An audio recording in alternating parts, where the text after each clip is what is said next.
Hello guys, welcome to my channel. तो आज हम करने वाले हैं केमिकल रिएक्शन एंड इक्वेशन का वन शॉट। एग्ज़ाम जैसे कि आने वाले हैं, तो उसके लिए हमें वन शॉट रिवीजन चाहिए। तो वन शॉट रिवीजन हर एक चैप्टर की आती रहेंगी, आपको डेली अपलोड होती रहेंगी। डेली चैप्टर आप रिवाइज कर सकते हैं एक बार, ठीक है। तो फर्स्ट हम आज देखने वाले chemical reaction and equation chapter. इसमें जो कुछ इंपॉर्टेंट पॉइंट्स हैं जो हम इस चैप्टर में हम पढ़ने वाले हैं, ठीक है। एक तरीके से समर अप कर दिया यहाँ पे, जैसे types of chemical reaction and combination, decomposition, displacement, oxidation, reduction, and color, state, temperature, simplest way to write word equation। word equation को कैसे करना है हमें यहाँ पे लिखा है। मैग्नीशियम ऑक्साइड को हम ऐसे भी लिख सकते हैं, balance unbalance equation, energy absorb. मतलब ये तो आपको ऐसे शॉर्ट में बता रखा है, ओके। तो अब यहाँ से हम चलते हैं अपने यहाँ से तो शुरू है ये केमिकल प्रोसेस से। स्केलेटन और बैलेंस्ड इक्वेशन है, तो ऐसे यहाँ से देखना आपको। एक मिनट, क्या हो गया। The process in which new substance with new properties are formed from one or more substances called chemical reaction. अब चैप्टर का नाम ही केमिकल रिएक्शन है। तो केमिकल रिएक्शन होता क्या है? जब कोई भी सब्सटेंस जैसे सब्सटेंस ए और सब्सटेंस बी मिल रहे हैं और सी सब्सटेंस बना रहे हैं, तो इसे हम केमिकल रिएक्शन कहेंगे। यानी मिलाए तो हमने ए बी पर बन गया सी है, तो इसे हम केमिकल कहेंगे। अगर रही बात फिजिकल चेंज की, तो हम ए और बी को प्लस कर रहे हैं ना। अगर हम ए और बी को प्लस करेंगे तो हमारा ए भी बन जाएगा, है ना। ए भी बन जाएगा, फिजिकल चेंज ही होगा, कुछ न्यू नहीं मिलेगा, हमें वही मिलेगा जो हमने मिक्स किया वही हमें मिलेगा। बट ऐसे इस वाले केस में अलग है, केमिकल चेंज में हमें कुछ अलग ही मिलेगा, सी सब्सटेंस मिल जाएगा। ओके, क्लियर हो गया वो। इसमें एक रिएक्टेंट्स होता है, एक प्रोडक्ट्स होता है। तो रिएक्टेंट्स और प्रोडक्ट्स को हम जान लेते हैं। The substances which take part in chemical reaction are called reactants. The substances which are formed in a chemical reaction are called products. तो रिएक्टेंट्स हमारे क्या होते हैं, जैसे कि Mg plus O two equal to MgO2। तो इसमें जो MgO2 है, ये रिएक्टेंट्स है। जो कि रिएक्टेंट्स हम उन्हें कह सकते हैं कोई भी, जब हम दो सब्सटेंस को हम मिला रहे हैं, यानी कि जिसको हम प्लस कर रहे हैं, तो उसे रिएक्टेंट समझ लो। और जो आपको इक्वल टू या एरो के बाद जो भी हम लिखते हैं MgO2, उसे हम क्या कहते हैं? प्रोडक्ट कहते हैं, ओके।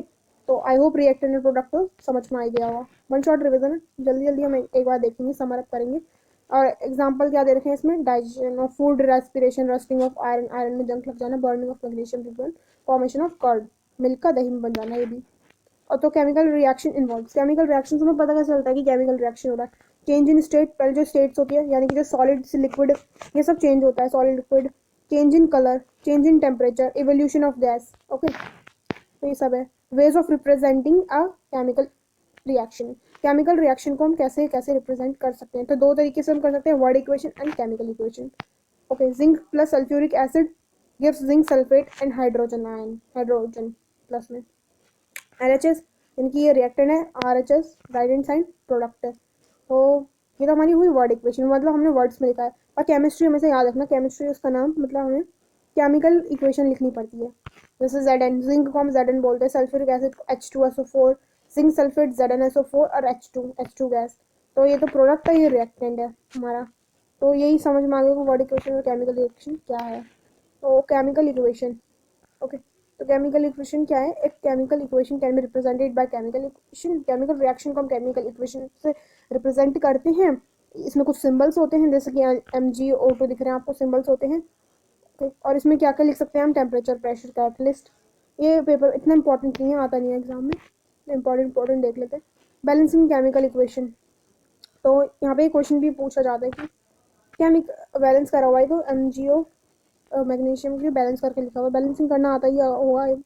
और ये क्वेश्चन पूछा भी जाता है कि why we balance chemical skeleton chemical equation या अनबैलेंस केमिकल इक्वेशन को हमें बैलेंस करना क्यों पड़ता है? तो उसका आंसर ये होगा, because law of conservation of mass says that matter can neither be created nor be destroyed in a chemical reaction. तो जब भी हम कोई केमिकल रिएक्शन करवाएंगे, तो मास ना ही जाता है ना ही आता है, ना, मतलब कम ज़्यादा नहीं होगा मास।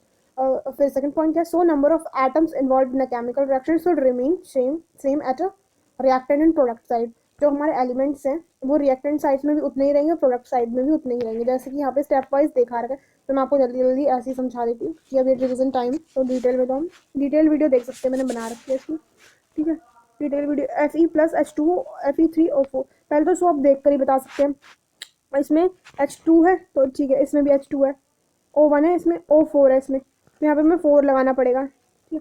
यहाँ पे 4 लगा देंगे, 4 टू जा 8, अब हाइड्रोजन 8 हो जाएगा, तो यहाँ पे भी 4 लगा देंगे हम, 4 टू जा 8, यहाँ पे भी 8 हो जाएगा ये, ठीक है। यहाँ पे O4 है, F3 है, यहाँ पे 3 लगाना पड़ेगा, 3F हो जाएगा, यहाँ पे भी 3, 4 3 12 O4, मतलब इसी तरीके से 3 4 3 4 यहाँ पे लिखा हुआ। पहले इसके एटम इस वन साइड में देखो, फिर प्रोडक्ट साइड में देखो, Fe+4, यहाँ तो मैंने इतना तो मैंने बता दिया था, यहाँ पे 4 लगाना है, 4H2, यहाँ पे भी 4 लगाना है, ठीक है। और उसके बाद 4 बस और यहाँ पे 3 भी मैंने बता दिया, यहाँ पे 3 आएगा, और बाकी सब 3 ही लगाना है, 4 लगाना है, 3 है, मैंने बता दिया था आपको। फिर अगर आपको लिखना है सॉलिड है, लिक्विड है, गैसियस स्टेट है, एक्वस स्टेट है, एक्वस मतलब ये सॉल्यूशन होता है, और वाटर का मतलब उसमें सैल्ट वगैरह डाल देते हैं तो वो सॉल्यूशन बन जाता है हमारा। और इसमें मतलब इसमें लिखा है right necessary condition of temperature, pressure और कैटलिस्ट ऑन एरो अबव और बिलो, मतलब मैं से एरो डाल के लिख सकते हैं, अगर कोई गैस ऊपर को जा रही है तो मैं से एरो डाल के लिख सकते हैं। अब मेन टॉपिक यहाँ से जहाँ से क्वेश्चंस उठ के आते हैं, फाइनली मेन टॉपिक आ चुका है, टाइप्स ऑफ केमिकल रिएक्शन। इसमें से क्वेश्चन आने 100% गारंटी है। तो combination reaction, the reaction in which two or more reactants combine to form a single product, यानी कि कॉम्बिनेशन में क्या, कॉम्बिनेशन सुनकर ही पता चल रहा है हमें, कोई भी दो चीज़ है उसको कंबाइन हो रही है, दो चीज़ कह लो, दो सब्सटेंस कह लो, वो कंबाइन नहीं, यानी कि जुड़ रही है, दो चीज़ जुड़ रही है, दो चीज़ जुड़ेगी तो एक चीज़ बनेगी। तो यहीं पे लिखा है सी, अगर आपको ये याद भी है ना, burning of coal, formation of coal, ऐसा कुछ नहीं, एग्जाम में कैसा आएगा, इक्वेशन दे देंगे, पूछेंगे बताओ ये कॉम्बिनेशन रिएक्शन, डिस्प्लेसमेंट रिएक्शन है, डबल डिस्प्लेसमेंट है, एक्सोथर्मिक रिएक्शन, तो ऐसे तरीके से दे देंगे आपको। और आपको क्या रखना है याद, कि सिर्फ इस चीज़ पे फोकस करना है कि क्या कोई दो चीज़, दो सब्सटेंस जुड़ के एक चीज़ बना रहे हैं, अगर हाँ तो यस कॉम्बिनेशन रिएक्शन पे टिक लगा देना। कॉम्बिनेशन बेसिकली मतलब सम अप होता है, वो भी A+B जुड़ कर ए भी बन जाता है, या कह लो सी बन सकते हैं, ठीक है। तो फॉर्मेशन देख लो, C+O2 गिव्स CO2, यस, ठीक है। तो अब ऐसी एक्सोथर्मिक रिएक्शन में क्या होता है, एक्सोथर्मिक का मतलब याद रखना ऑलवेज, ये क्वेश्चन 100% आता है, उतना एंडोथर्मिक का नहीं पूछा जाता जितना एक्सोथर्मिक का पूछा जाता है। एक्सोथर्मिक में क्या है, इसमें हीट एनर्जी जो है बाहर निकलती है, मतलब एज अ प्रोडक्ट के रूप में बाहर, ऐसे प्रोडक्ट्स के रूप में बाहर निकल जाती है, ठीक है। Reaction in which heat is release along with the formation of product, जब वो प्रोडक्ट फॉर्म होता है तो उसके हीट एनर्जी जो है रिलीज होती है। और जब क्वेश्चन में कभी कभार ये भी पूछ लेता है, जो भी हमारा सब्सटेंस है ना, हमने उसको एक ग्लास में डाल दिया, मतलब वो थोड़ा गर्म सा हो गया, तो बताओ ये कौन सी रिएक्शन है, गर्म होना, कहीं पर भी हीट लिखा है ना कि कोई चीज़ गर्म हो रही है तो समझ आना एक्सोथर्मिक, ये कई बार आ चुका है, इसलिए मैं बता रही हूँ एक्सोथर्मिक रिएक्शन। फिर ये भी एक्सोथर्मिक का ही है, बर्निंग ऑफ नेचुरल गैस और रेस्पिरेशन। और ये वाला क्वेश्चन तो 100% आता है, जहाँ तक देखा प्रीवियस ईयर क्वेश्चन में ये क्वेश्चन आया है, प्री बोर्ड या उसमें भी आए पीरियोडिक टेस्ट में। तो रेस्पिरेशन बताओ कौन सी रिएक्शन है, एक्सोथर्मिक या एंडोथर्मिक, तो एक्सोथर्मिक रिएक्शन है रेस्पिरेशन। फिर हम डिकम्पोजिशन रिएक्शन में आते हैं। डिकम्पोजिशन क्या होता है कि किसी भी दो चीज़ का किसी एक चीज़ का टूट जाना, तो कॉम्बिनेशन को उल्टा कर दो, डिकम्पोजिशन रिएक्शन। देखो कॉम्बिनेशन तो आ रहा है, डिकम्पोजिशन यानी कि ब्रेक डाउन, किसी भी एक उसका ब्रेक डाउन, यहाँ पे लिखा भी होगा, reaction in which compound splits into two और मोर सिंपल सब्सटेंसेस, मतलब एक जो कंपाउंड है वो स्प्लिट्स हो जाता है दो या दो से ज़्यादा सब्सटेंसेस में, इसे ही हम डिस्प्लेसमेंट रिएक्शन कहते हैं। और जैसे यहाँ पे एग्जांपल दे रखा है, A गिव्स B+C, ओके। तो यहाँ पे थर्मल डिकम्पोजिशन, ये भी 3 तरीके के होते हैं। थर्मल डिकम्पोजिशन में हीट एज अ प्रोडक्ट होता है, ठीक है, ये तो आपको खुद पढ़ लेना यहाँ पे, ओके। और यहाँ पे इलेक्ट्रोलाइटिक डिकम्पोजिशन, ये डायग्राम कुछ आ सकता है, इंपॉर्टेंट दिख रहा है, ये सब तो कुछ नहीं पूछेगा इसमें, ये वाली गैस पूछ लेगा, ऑक्सीजन गैस, ये हाइड्रोजन गैस है ना, मेनली इसमें यही दो इंपॉर्टेंट है, हाइड्रोजन और ये वाली। ये कैथोड है ना, तो पूछ लेगा कैथोड से कौन सी गैस निकल रही है, ये याद रखना, कैथोड जो है पॉजिटिव होता है, तो हाइड्रोजन गैस को पॉजिटिव मान लो, और एनोड में से नेगेटिव गैस, तो ये पूछा जा सकता है, ये क्वेश्चन आपका प्री बोर्ड में आ चुका है, इसलिए मैं बता रही हूँ, यही आया था। यहाँ पे उन वो एक्स लिख देंगे, यहाँ पे वाई लिख देंगे, ऐसे ही आया था, इसी तरीके में मजाक नहीं करी, यही आया सीरियसली, एक्स और वाई यहाँ पे ऑक्सीजन और ये, तो जिसने सही किया उसको 1 मार्क्स मिल गया बस। फोटोलाइटिक डिकम्पोजिशन बहुत ही ईजी है, इसमें क्या होता है, डिकम्पोजिशन होता है रिएक्शन का, और ये मोस्टली एंडोथर्मिक रिएक्शन होती है, ठीक है, हीट एनर्जी अब्जॉर्ब होती है इसमें। अब पूछा चला जाएगा कि जो डिकम्पोजिशन रिएक्शन है वो मोस्टली एंडोथर्मिक रिएक्शन होती है, मोस्टली एंडोथर्मिक, क्योंकि किसी भी चीज़ को हमें तोड़ने के लिए ना कौन सी चीज़ मतलब हीट एनर्जी की ज़रूरत होती है, तो एंडोथर्मिक में हम हीट एनर्जी अब्जॉर्ब होती है और उसमें एक्सो में निकलती है, एक्सो में हीट एनर्जी प्रोड्यूस होती है, इसमें यूज़ होती है। तो कॉम्बिनेशन में तो हम लिख सकते हैं कि एक्सोथर्मिक रिएक्शन, पर हम ये जो ये है हमारा डिकम्पोजिशन रिएक्शन में हम क्या लिखेंगे, एंडोथर्मिक रिएक्शन, ओके। तो silver chloride turns grey on exposure of sunlight. जब जो सिल्वर क्लोराइड है अगर उसमें सनलाइट गिरेगी तो वो कौन से कलर का हो जाएगा, ग्रे कलर का। About reaction is use in black and white photography. और पूछा जा सकता है कौन सी reaction black and white photography में यूज होती है। तो यही वाली AgCl वाली ये ब्लैक एंड व्हाइट फोटोग्राफ। अब मैंने बताया एंडोथर्मिक, ये एंडोथर्मिक का जो रिलेशन है वो किसके साथ मतलब सही है, डिकम्पोजिशन रिएक्शन से, याद रखो। The reaction which require energy to form heat light और electricity to break reactants and called endothermic reaction. अब किसी भी बड़ी चीज़ को हमें तोड़ना है, जैसे AgCl को तोड़ने के लिए हमें कुछ हीट लगेगी तभी तो हम इसको तोड़ पाएंगे, विदाउट हीट तो हम नहीं तोड़ सकते। ठीक है, तो डिस्प्ले, अब इसके बाद ये तो दो हो गई displacement reaction, then double displacement reaction, उसके बाद थोड़ा सा ये displacement reaction, the chemical reaction in which more reactive element displays a less reactive element from its salt solution। कोई भी salt solution है, एग्जाम्पल यहाँ दे दो, CuSO4 Fe plus CuSO4 gives FeSO4 plus Cu। तो इसमें कुछ डिस्प्लेसमेंट होती हुई दिख रही है। डिस्प्लेसमेंट यानी कि अपनी जगह चेंज करना। जब ये चैप्टर मैंने आपको डिटेल में समझाया था तो बहुत अच्छे अच्छे एग्जाम्पल देके समझाए थे। जाना वीडियो तो लिंक आपको डिस्क्रिप्शन में दे दूंगी डिटेल एक्सप्लेनेशन का। ये वन शॉट रिवीजन है, एक तरीके से कह सकते हैं, ठीक है। तो Fe प्लस CuSO4 ये देख रहा था अभी। तो जो इसमें Fe है वो किसके साथ SO4, Fe ने Cu को डिस्प्लेस कर दिया, Cu यहाँ पे, क्योंकि Fe आयरन जो है वो मोर रिएक्टिव है, ज़्यादा रिएक्टिव है कॉपर से, तो इसलिए उसको साइड करके धक्का दे दिया यहाँ पे। और ये इंपॉर्टेंट डायग्राम में देख लेना, okay. The iron nail become brownish in colour in decomposition. ये क्वेश्चन भी आया है, ये क्वेश्चन, ठीक है। जो आयरन नेल है वो ब्राउन कलर की हो जाती है जब हम उसे कॉपर सल्फेट के सॉल्यूशन में डालते हैं, ओके।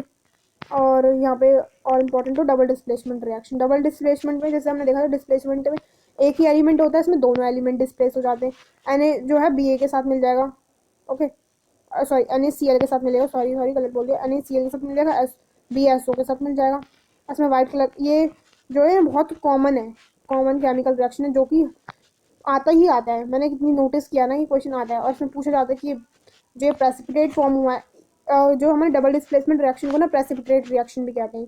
प्रेसिपिटेट क्या है, इंसॉल्यूबल सब्सटेंस है जो हमारे रिएक्शन में जो इंसॉल्यूबल सब्सटेंसेस होते हैं ना वो बच जाते हैं, तो उसे ही हम प्रेसिपिटेट कहते हैं।